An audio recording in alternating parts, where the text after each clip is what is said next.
Hello, my name is Marsh, and welcome to my first ever Pokemon Fire Red Nuzlocke. Although I say it's my first, I have attempted a couple, but I either didn't finish them or whited out early, so we're just going to pretend like they didn't happen. If you like what you see in this video, please consider liking and subscribing. I would really appreciate it. I also stream on Twitch at Marsh Plays, so follow me there too. In case you were wondering what a Nuzlocke is, I'd be happy to explain. A Nuzlocke is a playthrough of a Pokemon game with certain extra rules added on. Since this is one of my first, my rules are pretty common. First, any fainted Pokemon must be boxed permanently. Second, I can only catch the first Pokemon in any new area or route. Thirdly, all Pokemon must be nicknamed. And finally, my Pokemon have a level limit of the next gym leader or Elite Four's ace Pokemon's level. Since this is my first time actually making my own video, I really want this to be the Nuzlocke that I finish all of my quests along the way, beating all 8 gym leaders, the Elite Four, plus the champion, and defeating Mewtwo. As we load into the game, you'll notice that the Pokemon on top of my screen will vanish into thin air. They were my test team for the new PokeLink program I've been using lately that is truly amazing. It automatically updates which Pokemon are in your party and their status as well as you play. You can even customize the sprite and outline for them. Running straight for the tall grass so I can get my first Pokemon, we meet Professor Oak. I also finally figure out how to turn on the badges during this part up here too, which are really cool and I think add some good old razzle dazzle to the stream. After warning me about the dangers of tall grass and how I will need my own Pokemon to protect me, Professor Oak tells me to go with him and leads me to his lab so that I can start my journey on the right foot. Once we make it inside, I must have used my left foot because Gary is there too. A burning hatred for this man has been instilled into me since I was a kid watching Saturday morning cartoons, so we're all just gonna have to hate him together for this video. Professor Oak offers to let me choose my Pokemon first, and Gary, being the spoiled brat that he is, has to complain about it. You do realize that your grandpa is letting you see who I'm going to choose so that you'll have the advantage over me with your Pokemon, right, dummy? Of course he doesn't. Who am I kidding? During this part, I have a little bit of trouble deciding on whether or not I want to do this Nuzlocke on easy difficulty with Bulbasaur as my partner or on medium difficulty with Squirtle as my partner. Bulbasaur being good against the first 2 gyms, with Squirtle only being helpful against the first. I end up deciding on Squirtle because although having it easy would be nice, I do want to challenge myself a bit during this run. After choosing my new blue buddy, I have to choose a nickname for him just like in most other Nuzlockes. This is done to grow the attachment for my team, making it even harder if I lose any of them. I end up going with Yertle because my grandma always loved Dr. Seuss, and I just think it's a really fun name to use. You can notice now that Yertle the Squirtle gets added right at the top of my video almost as soon as he joined my party. Because of our choice of the water type starter, Gary will automatically choose the Pokemon that is strong against us in the grass type Bulbasaur. Now I'm not looking for any trouble, but we all know that Gary is. So before I even get out the door, he challenges me to a battle. Really? You want to fight me inside? And Professor Oak, you're okay with this? With the fact that his Pokemon have the type advantage over mine, I know that in Gary's cobweb-filled cranium, he thinks that this is an easy victory for him. But I've got a plan, hitting his Bulbasaur with 2 tail whips, before going in to finish him off with 3 tackles. We came fairly close to fainting with 8 HP, but we ended up surviving and leveling up in the process. After blaming his Pokemon for the loss rather than take any sort of responsibility, Gary leaves the Pokemon lab in complete humiliation. I'm going to use this time to look at my Yertle's nature, which is careful, giving us plus special defense and minus special attack, which isn't great. Next, we are going to check on his ability, which is going to be Torrent, powering up our water type moves when we are low on health. Now, I'm going to head right out on my journey. I don't even stop to take the time to say goodbye to my mother, because becoming champion is obviously more important. Wandering into the tall grass, we get straight into our first wild battle, which is going to be an easy to deal with Pidgey. After quickly finishing him off, we talk to the random Pokemon employee and take the free sample that he is giving out. I'll never turn down free heals during a Nuzlocke, that's for sure. The next encounter that we get is going to be a wild Rattata, but I end up deciding not to fight and run away so that I can heal Yertle very quickly at the Pokemon Center. Once we heal Yertle's injuries, it is time for the next step we have to take before we can catch another Pokemon. In order to get the Pokeballs that we desperately need, we have to head to the Pokemart and pick up Professor Oak's parcel. As soon as we enter, the clerk asks if we are from Pallet Town and immediately gives us the parcel for Professor Oak. Giving out your customers' packages to any random kid that comes into your store doesn't seem like very smart business practice to me, but to each their own, I guess. I quickly travel back to Pallet Town and give the parcel right to Professor Oak. He seems very surprised that I didn't steal it and take whatever was inside for myself. Then, because no good deed goes unpunished, Gary shows up. He must be watching out his window for when I come back into town, I swear. Professor Oak then says that he has a request for us. He wants us to do what he couldn't and fill up the Pokedex with data on every single Pokemon. Gary gladly accepts, saying that he's going to get a town map from his sister to help, and that he's going to tell her not to give me one. What an actual jerk. I head over there anyways because his sister Daisy has always had a sweet spot for me and will give me a town map no matter what Gary says. Now that I've got my Pokeballs and my map, I can grab my potion out of my PC storage, and I just might finally be ready to start my journey on becoming the Pokemon champion. Heading up to the grass, I quickly encounter the first Pokemon that's going to join my team. Our Route 1 encounter is a Rattata, which I end up catching on my first Pokeball after I damaged it just a little with Yertle. Now that she's been caught, I still have to think her up a nickname. After a little bit of thought, I ended up choosing Remy because of the movie Ratatouille and because it's too perfect for a Rattata to not name her that. Now all I have to do is train her up so that she can fight my enemies for me. On our way to heal Remy, Yertle ends up having words with a Pidgey and levels up to 7, also learning Bubble in the process. After making my way back to the Pokemon Center and healing up my team, I have a moment to think about what I should do next. I decide that I want to train Yertle to level 10 before I do any switch training with Remy, just in case something goes wrong. It doesn't take Yertle very long to take out enough birds and rats to gain the XP needed to level up to 10 and even learn Withdraw as a reward. Now that Yertle is strong enough, we can start switch training Remy with a little less worry about her dying immediately. I decided to test just how weak Remy was at her level 2 status, and I knew immediately that I made the right decision with the switch training. She's almost getting 2-shotted, and we just can't have that. With Yertle coming into the fight and helping out, it doesn't take long for Remy to grow to level 4 and finally get the chance to fight on her own. I want to be careful, so I start with a Tail Whip, and Remy annihilated her fellow Rattata with no remorse. Now that I know she can fight on her own, it's grind time. I'm super happy that emulators come with a speeding up option because it makes long grinds like this much easier. If I had to actually sit here and spend the time to train these guys at the game's actual speed, I might go crazy. After a little bit of grinding, I'm able to get Rattata all the way to level 7, where she finally learns the priority move Quick Attack, which is going to be great for taking out the last little bit of HP from an enemy before they can finish my Pokemon off. It takes just a little bit more training to get Remy up to level 9, at which point I decide it's time to add another Pokemon to our team. I'm really hoping that we get a Mankey, as Spearow is one of my least favorite Pokemon in the games. My wish is granted as we find a Mankey right away. I really hope that this luck continues throughout the whole Nuzlocke. It's a good thing that we stopped training when we did, because one more level and we may have KO'd this Mankey, rather than it just barely staying alive, giving us the chance to catch it on our first Pokeball yet again, and keeping our streak alive. After the slowest 3 shakes ever, I finally catch the Mankey, and again, I have to give him a nickname. Although they aren't my strong suit, it doesn't take me very long to pick out the name Kevin for him. I mean, come on, you can't tell me he doesn't look like a Kevin.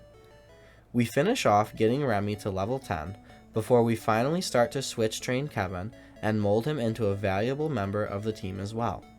After a little bit of training, I remember that there is a potion up here and I grab it quickly before heading right back into the battles. Once Kevin gets to level 5, I think he finally deserves a chance to fight on his own. He comes out guns blazing, taking out his cousin, leveling up to 6, and learning low kick because of it. He just can't be stopped. Now that he knows a fighting move, wild Rattatas are going to be a problem for past Marsh. But that doesn't mean that I'm in for smooth sailing.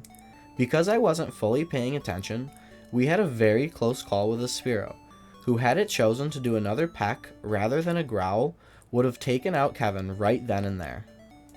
Thankfully for us, Kevin did survive, and we were able to switch in Remy to take out the Spearow before finishing off Kevin's training to level 8. I take one last look over my team before heading into the next rival fight with Gary.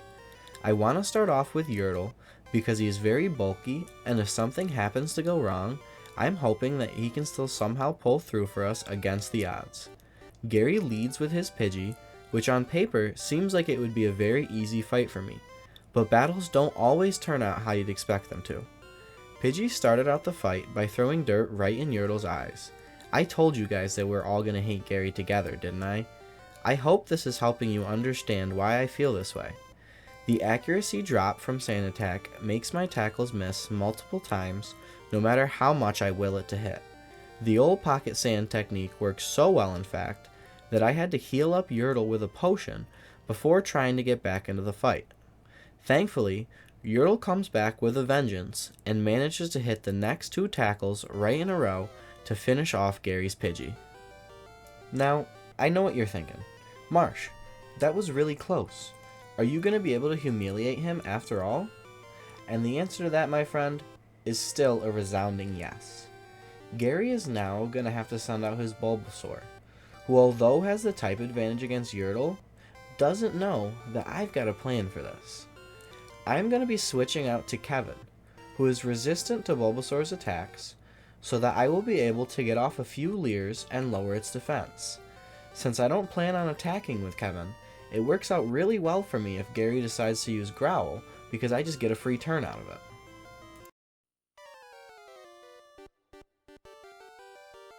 With 1 Leer down, I continue on with my plan, getting a lucky Growl before having to trade blows back and forth with the Bulbasaur. Part of me is worried that Kevin won't be able to survive this onslaught, just a bad feeling that I have in the back of my mind. Bulbasaur just keeps attacking over and over and over again, with Kevin lowering his defense little by little to help out his teammates wherever he can. By the time Kevin got 3 more Leers off, he was barely gasping for air at 3 HP. I quickly switched him out to Remy, who was going to be cleaning up this mess. You wouldn't expect it, but this little rat came out wanting revenge for her friend. 1 tackle was all it took to completely knock out the Bulbasaur and win us the battle once and for all. And just like that, the humiliation of Gary Oak Part 1 is complete. It's time to rush back to the Pokemon Center and heal up Kevin, Yertle, and Remy. Once they're all feeling better, I decide it's time to head on over to the Pokemart and stock up on a few items before heading towards Viridian Forest and my next possible encounters. I've got some money burning a hole in my pocket since I showed Gary what's up. I want to grab a few antidotes, some paralyze heals, potions, and Pokeballs just in case I may need them. After I've gotten everything I needed from the Pokemart, spending almost all of my money in the process, it's time for me to head towards Viridian Forest and on with my journey. On my way there, I get stopped by an old man who forces me to watch him catch a Pokemon just to prove that he can still do it in his old age. I tell him that's great and push right past him to get to my next encounter. I know exactly what I'm hoping to get from this Pokemon, and our luck continues as we get a Pidgey. I lower its health a little with Kevin before throwing a Pokeball and again catching it on the very first throw. Our catching streak is going strong still. After catching the Pidgey, I have to use my vast knowledge of Pokemon to come up with a really cool nickname for her. He's a bird. So, let's keep it simple. I'm gonna go with Avian. I like that. I like the name. With Avian now joining our team, I decide that we should switch trainer and get all the way to level 9, where she will learn Gust, making Viridian Forest a walk in the park for us. Every single Pokemon we face is going to be weak to flying type attacks, and most will be even one-hit KO. Now that we are at level 9 and no Gust, we are going to take one last look at our team before heading into the forest. Level 9 Avian, level 12 Yurtle, level 10 Remy, and level 9 Kevin. Doesn't look too bad if you ask me. The first thing I want to do when we get into Viridian Forest is find my next encounter.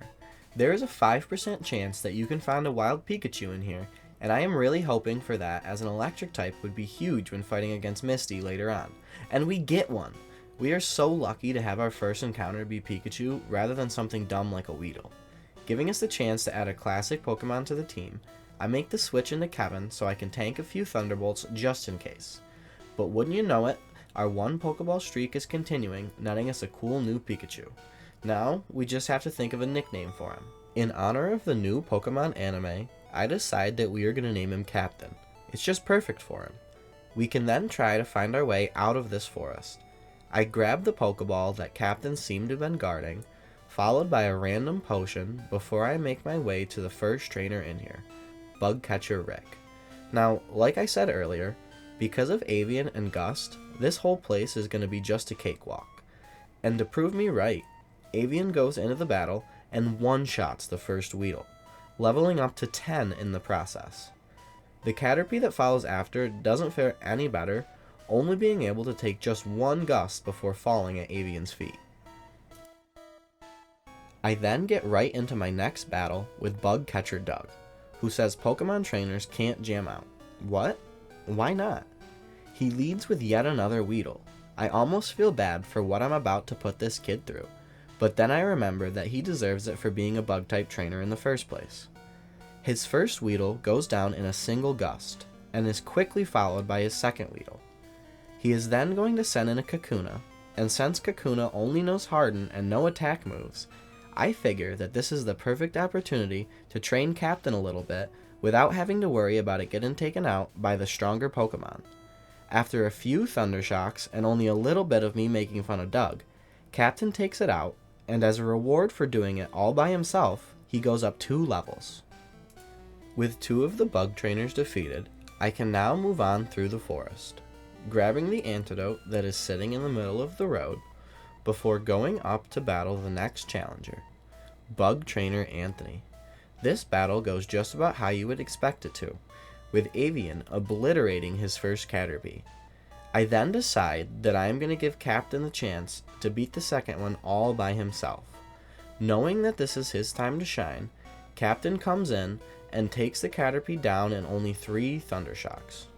All the Caterpie tried to do during this exchange was string shot me over and over again, so although it was a slow battle, it wasn't a hard one by any means.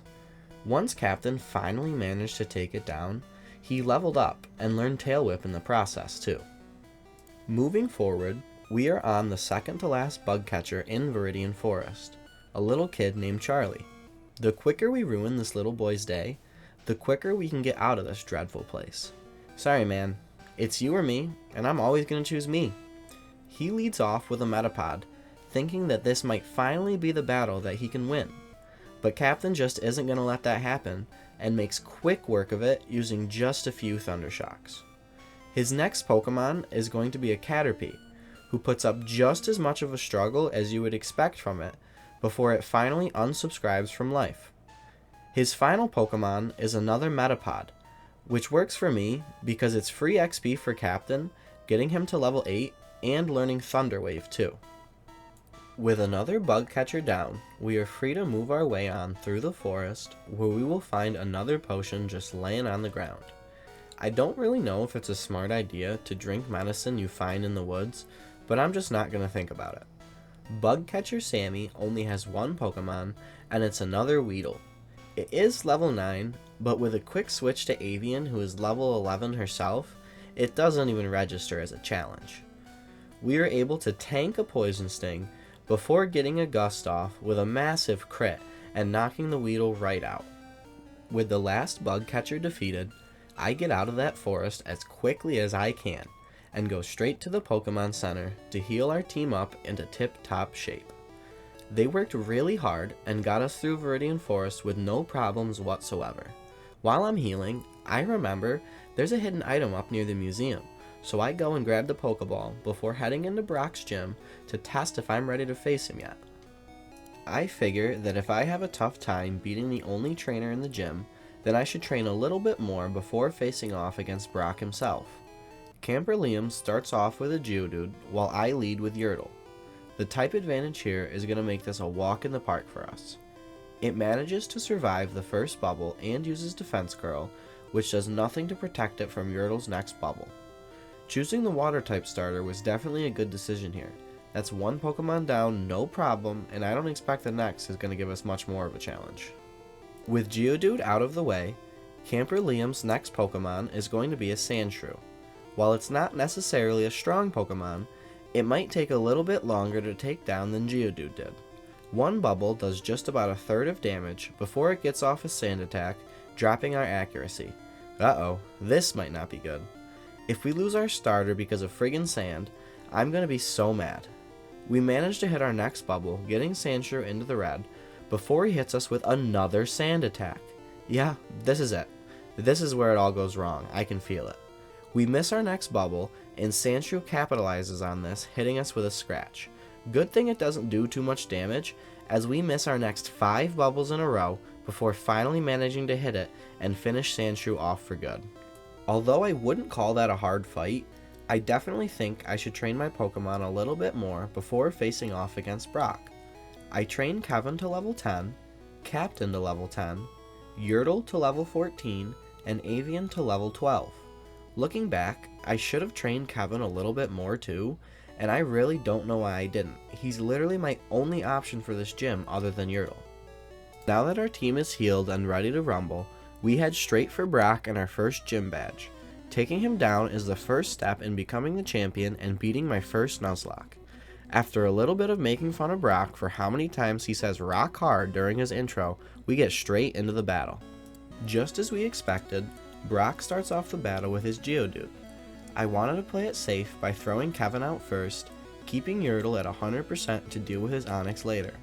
We attack first using Low Kick, which takes only about a third of Geodude's health before it gets off a tackle of its own. It's crazy to me how Tackle does about the same as my super effective Low Kick, but it really doesn't matter as we get 2 more in to take the Geodude out, surviving with 11 HP left. This is it. Yertle versus Onix. The deciding battle for whether I will walk away from this with the Boulder Badge, or I will lose yet another Nuzlocke first thing in the run. Anything could happen, so we have to be super careful. Never mind, Yertle one-shotted the Onix with Water Gun. I never should have doubted you, buddy. I knew that this would be no problem for you, but I wasn't expecting a one-hit KO. With Brock finally defeated, I have now officially earned my first gym badge, only 7 more to go. I just hope that the rest of them are as easy as the first was. As an extra prize for beating him, Brock also gifts me with TM39 Rock Tomb. That is going to be it for my first YouTube video. Thank you to everybody who watched. Don't forget to like and subscribe if you liked what you saw, and make sure to tune in for the next time to see if I can take down the water type gym leader, Misty.